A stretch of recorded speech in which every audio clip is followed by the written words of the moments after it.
passe. Parce que incidentiellement les griefs qu'il a il devait les mettre dans l'incrimination de Farba si c'est du pénal et déjà il est poursuivi pour ça. Quel est le problème maintenant? Il y a pas de là-bas il y a pas de principe de cumul d'infraction ou de concours d'infraction. Amul question de faire une autre infraction pour détenu pour autre cause mënu ko évoquer.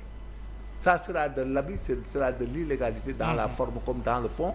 Parce que Farba mënut a nekk en détention en prison trafiqué wul drogue gëndul arme gëndul dara yow pour les faits yi nga xam ne moom nga doon poursuivre mais des caractères pornographiques mais ku mu neex nga am sa portable porno ku mu neex nga am sa portable porno y a des pères de famille la nuit avec leurs femmes mais dañuy toog di xoolal ay porno quel est le problème parce que tout acte de meurtre qui n'est pas commis en public n'est pas répréhensible sauf que nga utiliser des mineurs wala nga violer. Oui. Mais la nuit quand tu regardes des sites pornographiques tu as le droit de le regarder en privé dans ta chambre ou ailleurs. Là-bas ce qu'on peut faire c'est de l'outrage public à la pudeur. Ils n'ont rien compris. Parce que en prison si Farba utilisait des images pornographiques pour les montrer à tout le monde c'est de l'outrage public à la pudeur.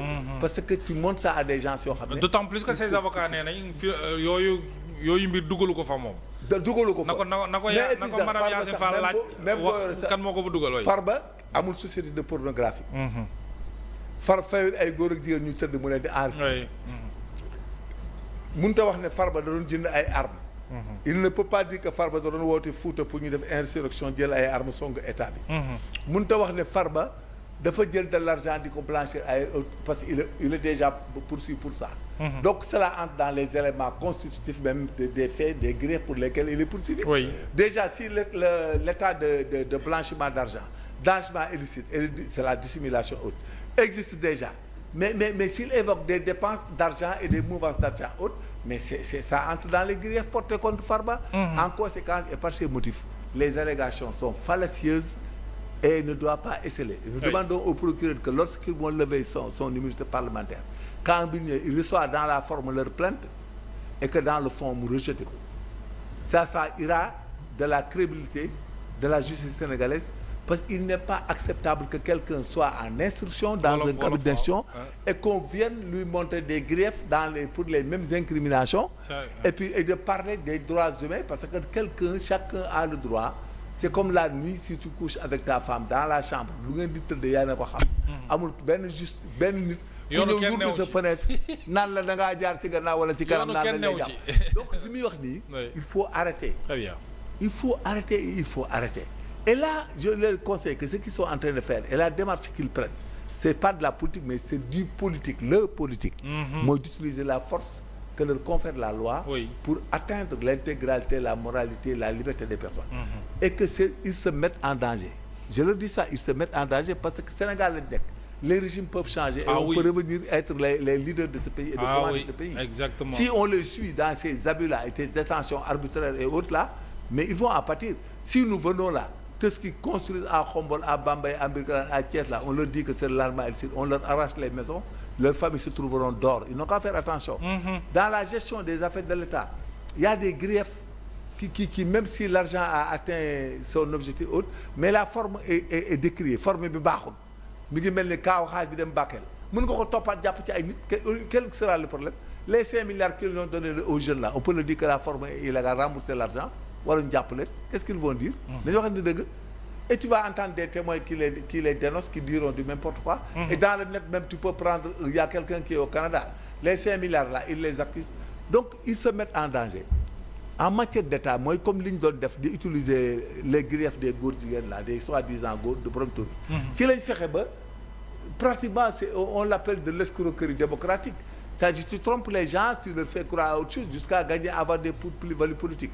Maintenant, si les messieurs là commencent à nous créer des problèmes pour qu'on criminalise, mais ils auront des problèmes de grief. S'ils ne criminalisent pas, il y aura des troubles à l'ordre public. yu metti d'ailleurs yu metti parce que affaire bi ñi ci duggoon dañoo garaaw de. ñi ci duggoon naan nañ ko criminaliser dañ cee dugg ba ne rabax fi mu ne bu affaire bi amee problème dana garaaw ci ñoom. Et que ëllëg bu ñu yeewoon fii ne crime la des peines de travaux forcés wala perpète nangam international jàppale. Donc ñoom lañ doon wax ci Macky Sall leen Macky Sall waxoon nañ socialement on ne peut pas le progresser dans ce pays et que c'est ce qui marche moom la sa waaye appuyé léegi là en faisant son discours. Oui. Maintenant le coup est déjà parti comme le dit Abdou Nguer.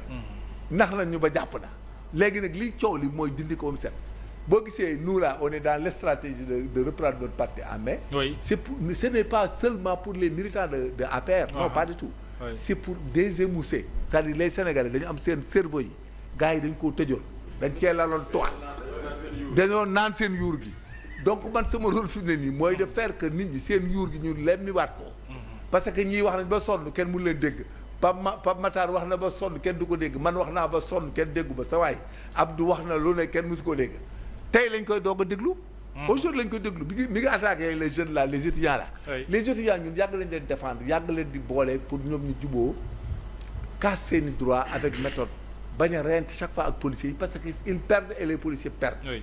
Et il fallait que prendre en compte les politiques mais boobu temps comme ni ko sa waay waxee songu nañ leen benn songu boo xam ne noonu la affaire bi demee ba nga xam ne finalement tu vois les conséquences. Les conséquences elles sont désastreuses fan nga koy régler avec ces cumuls d'argent là ces cumuls de bourse là ah gos yi seen curriculum yi booy def sa licence tu perds presque 1 an imagine booy def leneen alors que ci fin bi dafa garaaw.